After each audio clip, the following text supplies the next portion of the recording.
Hello and welcome to another lesson with Global News Alliance Academy. I'm your host, Sam Ebersole, Director of Training for GNA, and our topic today is international journalism and the challenges of reporting during a crisis.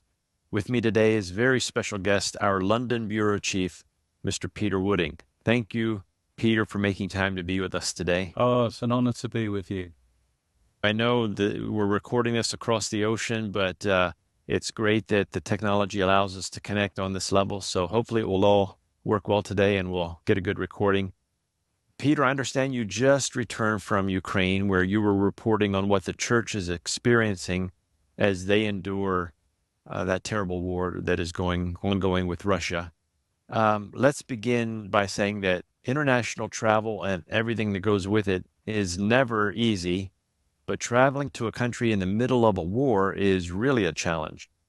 Can you tell us why you were there and what it was like?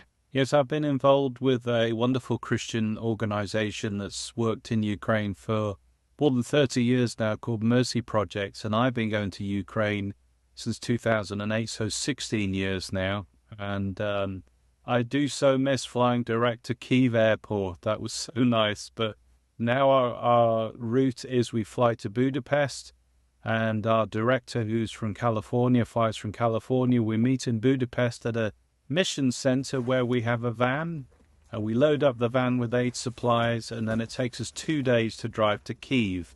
We stop off at a wonderful ministry center called Ants in western Ukraine, near the Carpathian Mountains, and that breaks up the journey. And then takes us about 12 hours to get to Kyiv, lots of coffee on the way, and then we have an office in Kyiv, which is our base, and then just driving all around the country, just where we can best serve people. It's a primarily family sponsorship charity, but since the war obviously has had to adjust, in the early days it was mostly about evacuating our team and families that we sponsor, and it's slowly going back to sponsoring families that are back in Ukraine.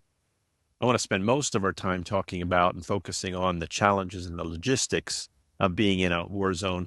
But can you just give us a brief overview of what were the main stories that you were going there to cover? What was your goal going in? How many stories on what topics coming out? So one of the first stories I worked on was visiting FEBC Ukraine studios in Kyiv. Incredible group of young broadcasters having an amazing impact, and that's one of the latest stories I've posted on GNA.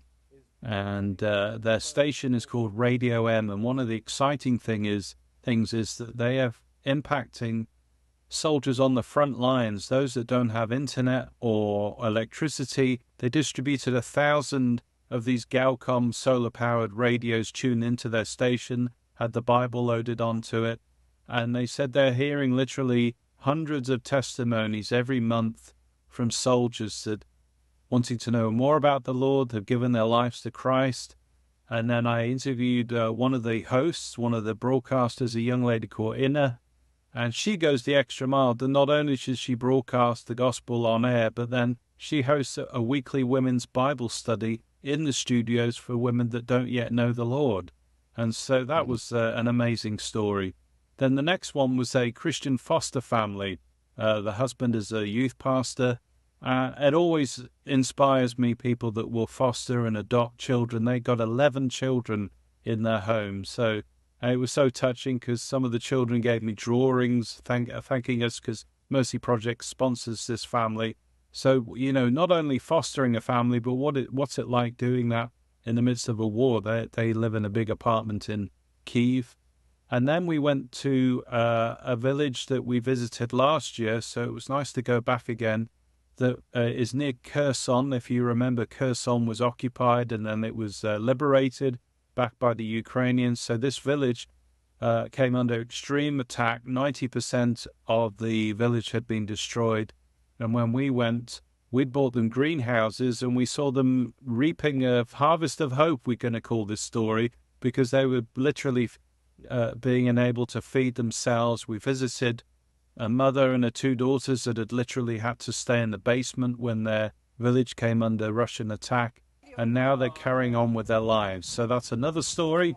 And then one that's really close to my heart is the Hearts of Love Special Needs Children's Centre. I've been taking teams there, doing camps there since 2008. And there was one girl who I've got a picture of her when she was a little girl. She had major problems with her legs. And I carried her on my shoulder because she couldn't walk properly. And I was reunited with her for the first time since she was a little girl. She's got a daughter now. Her husband is serving on the front lines, and the sad thing is, she said that her hair is going grey. She's only 26, so she dyes her hair. So those are the main stories that I'll be working on from that trip. Wow. Well, that's quite a list of compelling stories, and we'll talk about this a little bit later. But obviously, they are human interest stories as well as spiritual stories, as well as crisis stories. I mean, it's all intertwined, but you're being there with them face to face and recording their struggles and challenges is really going to be eye-opening, I think, for those of us who get to see the stories that you're reporting when it's I finished. just So say thank you this for doing isn't that. going to be a story I'm going to work on, but I just remembered when you mentioned about the church that I was so blessed to visit a church service. You don't often get time when you're on the road, but there's a church called New Life in Kiev, and it just helps to get that perspective of how the churches are doing. And 30 members of the church have gone to war. Can you imagine 30 members of your church Wow. serving in the war? Several of them are missing or have died. And I never forget, halfway through the service, and this is a big problem in Kiev and all over the country, the electricity just went. And it didn't stop them. I don't know how we'd cope in our church service if suddenly we're in darkness and there's the worship was going on. So the musicians carried on and they started singing. Someone told me it's like a very old anthem, a hymn of the Ukrainian people. And it was just the most beautiful moment that we're all standing there singing this song. Well, I couldn't sing it, but they're singing this a cappella, and the only light is from our phones. And I just think that just sums up the Ukrainian Christians and the church that is so resilient. And, you know, we're hearing many people coming to faith through the church despite losing so many. Wow. Yeah, that's going to be great to see. So I know you don't go into this without giving it a lot of planning and preparation. Obviously, your connections on the ground there in Ukraine are critically important to you having a successful trip and being able to do journalism at all. If you didn't have those relationships, can you tell us how critically important that is to you being able to go in and report? Yeah, I think when we hear these heartbreaking stories of people that have gone into occupied areas to try and evacuate people just as lone rangers, I guess we'd call them, and that's just not the right approach. We work with local Christians that we've built relationships over 30 years of the ministry there. We have an office in Kyiv, full-time staff members, so everything will be, you know, well prepared and advanced. And, you know, even before the full-scale war, back in 2014, when we had the war in the Donetsk Oblast region, I was going into the front lines, and we would work with local pastors, and there would be sometimes where we were going to go to the front lines and they say, we're sorry, we've heard today there are snipers, or it's too much, we can't go. That's disappointing as a journalist, because you want to see, you know, what's going on, but you just have to trust them, and it's so reassuring that they're willing to say, no, we can't go there. It's also good to give particularly the soldiers anonymity. They never want their pictures taken, but one way round it, when we first went about 2014, was we interviewed a Christian soldier on the front lines sharing a remarkable testimony of how he witnesses to the other troops. He trusts God, prays every day that he'll survive, but he had to do the whole interview in a ski mask, a balaclava we call it. And it's not the same as seeing their face, but still to hear their story right on the front lines, hearing explosions in the background, right at a checkpoint. That's a really good way around it, to still get the stories, to get their voice, sometimes change their name, but just respecting how you want to get the story, but You don't want to compromise anything for the soldiers or for the local Christians that are serving those soldiers as a witness on the front lines. Did you yourself personally ever feel like you were in danger? And what was that like? Yes, it's interesting because I think the closest we got on a trip last year was near Bakhmut, which was really badly hit and was occupied by the Russians. We were just 1 kilometer from there. And I remember that day, I was kind of shocked when I first heard the explosions. We went to a small town and we're taking wood burning stoves to families living in these tower block apartments. But to hear the explosions was quite shocking. We visited a church that had been half destroyed. And yet, after about 2 or 3 hours, I got quite desensitized to those explosions going off. And I'll never forget, they said, would you like to visit some families living in a basement? And it was just so eerie because like life carries on. They had a pet dog living there. They were growing plants. And I'll never forget this young boy in the corner of the room was doing his online Ukrainian lessons. And one of our team members, I wish I'd come up with the idea, got his smartphone out and interviewed him. And it was just the most amazing perspective on the wall from this young boy. And I'll never forget, he said, what's your dream? He said, my dream is just to go outside again and play with my friends. I just thought that's the reality of war for a young person. Exactly. Wow. So, Peter, those kind of personal stories, those kind of moments where we get to peer into what it's really like for a person on the front lines there, that's so powerful. Um, how do you do that? How do you not become kind of calloused or, get caught up in the logistics of the war itself? And how do you focus on the personal characters involved? Yeah, it's a really difficult balance because I can get quite desensitized because I've seen a lot of traveled around the world a lot and been into war zones and crisis disaster response areas. And sometimes it's a relief where it does overwhelm me that I've still got some emotions left. And I'll never forget on this last trip, when I mentioned that young lady that I was reunited with at the special needs center that I'd held on my shoulders as a little girl. When I saw her as an adult mother, a wife, I was just couldn't stop crying all day that day. And I thought, gosh, so what is it that what you're saying to me, God? And I think it's because when you have relationships, friendships with these people, you see them grow up, see them grow. It really does get to you. But at the same time, you don't want to be crying every time you're trying to do an interview or a stand-up. You're trying to be impartial. It's difficult to be impartial when you see what the Ukrainians are going through. I think one of the challenges that Christians in Ukraine, many will say, or some will say, I hate Russians. What do you say to that? You know, so yeah, it's a real difficult balance. Well, that reminds me of a famous saying that goes along with war journalism, and that is that truth is the first casualty of war.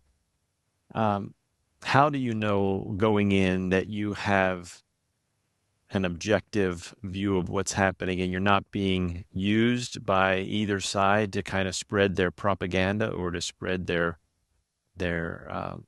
message that they're trying to promote? I guess it's the fact that you've built a relationship with people that have served there for several years, for decades, and so you trust them as a source. If they're taking you somewhere to interview someone, that what they're saying about that person is valid. I mean, that's always a risk, but it's also, we live in an age where it's about getting the story out before everyone else, and social media and urban myths and all these things that get out. And then we got AI and the fake media. You have to be so careful. So it's always checking your sources, trying to be balanced, and just taking your time to get that story out. But mostly about trusting your relationships on the ground. Right. And this isn't your first journalistic trip to a war zone. Can you tell us a little bit about some of your previous encounters in Lebanon, for instance? Yeah, that was pretty dramatic. That I was reporting with another charity called Help the Persecuted, who help persecuted Christians primarily in the Middle East and the Arabic world. And one of the ways they were helping was they were evacuating Christian families that were caught in the crossfire between Israel and Hezbollah on the southern border of Lebanon and Israel. And they have bought a building in a Baptist church where they were providing like a refuge center for refugees, I guess the internally displaced families. And we couldn't go to the southern border, but we went to the eastern border. And things get a bit scary when you're traveling with a former soldier who's a pastor who was driving us around, and he starts getting quite anxious because we realize we're in Hezbollah territory because we're seeing their flags everywhere. So we quickly pull up on the side of the road so I can do a piece to camera just to set the scene of the story.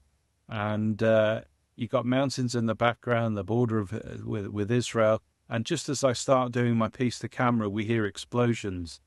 So I quickly do the stand up. We literally run to the car. I'm carrying the cameraman's tripod. I get in the car. Literally within seconds of me closing my door, a van pulls up next to us with 6 or 7 armed men questioning why we're there. Fortunately, our driver was a former soldier who was quite firm and said we had permission to be there. So they just sent us on our way. They followed us for about 5 minutes and then let us leave safely. And then I asked them, who was that? And they said, Hezbollah. So I said, well, what could have happened to me? They said, well, they could have kidnapped you. So I think that's cool, taking one for the team, for sure.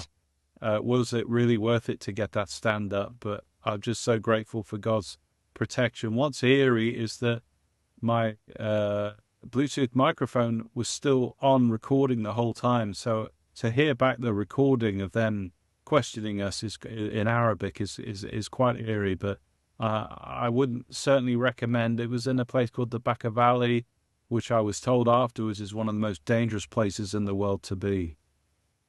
Wow. So, what are some of the special ethical concerns as a journalist? I mean, there are plenty of journalism ethics issues to be addressed in a normal course of events, but what are the ones that come to the forefront when you're in a conflict zone? Primarily not exploiting people. If they don't want to be filmed, then don't push it. Always ask permission. That's the biggest ethic. Are you happy for us to run this story, or do you want us to change your name, not show your face, blur your face, or film over the shoulder? So always offer anonymity. I never forget, on that same trip in Lebanon, we went to a safe house for 2 Iraqi brothers that had become Christians but had converted from Islam, and that's like a death sentence in Iraq. And I remember I'm interviewing them, and one of the brothers, when I say to him, was it worth it? And he just lost it. He's just crying his eyes out. And I'm a British journalist. I don't show much emotion usually, but it felt quite uncomfortable. I thought, should we stop? Should we switch the camera off? And I just sat there for a few minutes and I just waited. And I said again, was it worth it? And he said, yes, it was. So that was like just giving him the space, but not giving up on the story. And so we had to blur faces, change names, all that kind of stuff. But wow, it was so one of those powerful moments. So I think that's the main thing, is give them anonymity, try and be balanced. But again, in a war situation like this, it's very difficult to get both sides. I can't really go over to Israel and ask the Israelis what they think about them exchanging gunfire with Hezbollah. The same, I can't really go into Russia and get a Russian comment on it. So yeah, that's not always easy. Right. And your story about whether to continue to record or whether to record it all, I mean, that just reminds me that for journalists, usually the rule of thumb is, when in doubt, record and then make your judgment calls in the edit bay. Like if you don't record it, you don't have the option. But if you do, you can look at it later and say, we should include this or we shouldn't. for whatever I reason, whether always it's, say, sorry, when the interview's finished, keep rolling because suddenly they relax and you might get some nuggets. You could tell them you're still recording, um, but that's where suddenly someone stops with the formalities gone and you get some really good nuggets. So I always advise that. absolutely. Any other practical recommendations when you're traveling internationally? And by the way, we're primarily talking about war as a conflict zone, but you also travel, I'm sure, to areas that just experience a natural disaster, have some similar difficulties, dangers perhaps. But are there any real practical tips that you might share with some of our reporters? Yeah, so I was very blessed for a number of years to travel with Samaritan's Purse, who are remarkable at responding very rapidly to disasters. And I never forget flying in on a Cessna plane into a dirt land strip in South Sudan to a refugee camp of 50,000 people. And I think that's one advice is work with very experienced NGOs that have that infrastructure on the ground. It was funny because we slept in tents in this refugee camp, and someone said, "Do you know who slept in the tent previously before you?" I said, "Who was that?" They said, "George Clooney, the Hollywood No. actor." They said he so appreciates how organized and clean and tidy Samaritan's Purse compounds are. He likes to stay in theirs. So I thought that was a good, very good compliment for them. So I'd say work with NGOs on the ground that have a lot of experience. They've got the infrastructure. I'll never forget on that trip seeing an unexploded bomb just under a tree. And it was such a great story in itself because it was intended to kill families in this refugee camp and it never exploded. It hit a tree and just sat there and they just had a bit of barbed wire around it. And then I interviewed a doctor who serves in a Samaritan's Purse hospital there, and he's a bit of a legend. Dr. Evan Attar is a Sudanese doctor. And I said, "What's it like, operating on patients when the explosions go off?" He says, "Oh, we just go out, jump into a trench, and then when the explosions stop, we go back in and carry on with the surgery." It's just incredible. It's it's working with experienced organizations, but getting those kind of stories are so powerful. I never forget going to the Philippines after Typhoon Haiyan and interviewing a pastor. He just wept as he said he just wanted to leave, but he had to stay for his flock. And then he said, "I'd like to introduce you to a man who lost his legs because Samaritan's Purse had to amputate them because as he tried to protect his family leaving their house, he had to hold up the roof. And finally, when all his family got out, it collapsed on his legs and he had to have them amputated. And at the time, his wife was pregnant. And so it was so moving because he introduces this man who's got such a beaming smile, even though he's lost his legs, because his wife is holding their baby who survived and with all his children. And he was just thanking God for his provision for his family. So when you get stories like that, it really tells you what it's like on the ground. And that's the kind of stuff that connects with other people, the humanity that you see exposed in those moments of crisis. We always talk about storytelling. You need some person who wants something and they have an objective or a goal and there's something standing in the way, and that's the conflict. And when they overcome that, that's the resolution, and it gives you a package that feels, like you can relate to what's going on there. War, natural disaster, I mean, they create their own dramatic conflict.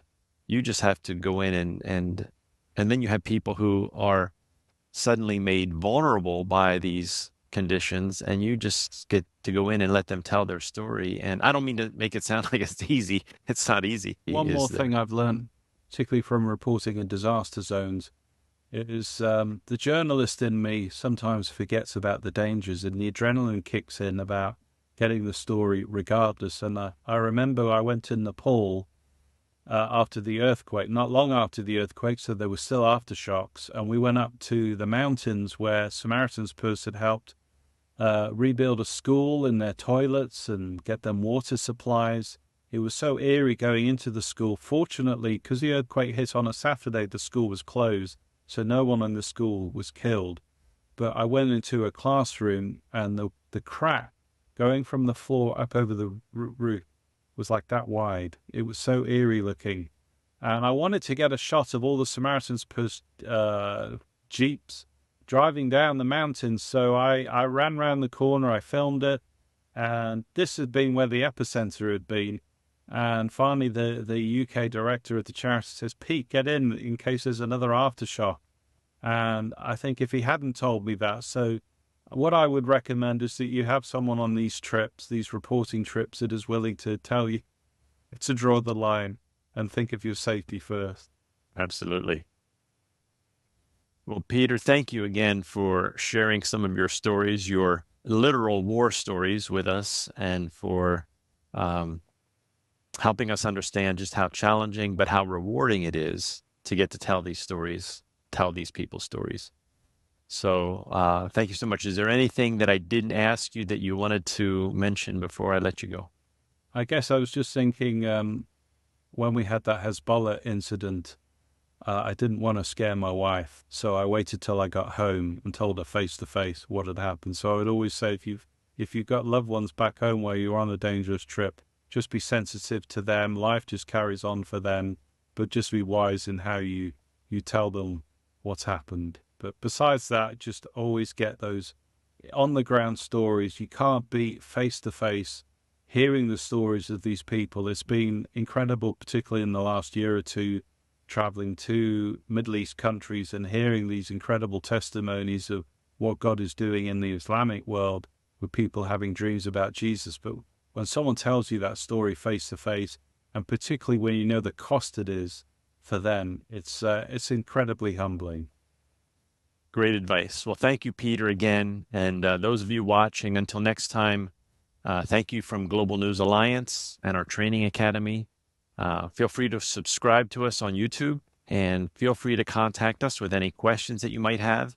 If you'd like more information about how you can be part of this worldwide effort to tell stories about what God is doing around the world, we invite your questions, we invite your interest, and we can let you know how you can become a smartphone reporter from your local town, your local region, your local country, and tell stories about what God is doing around the world. So until next time, God bless you.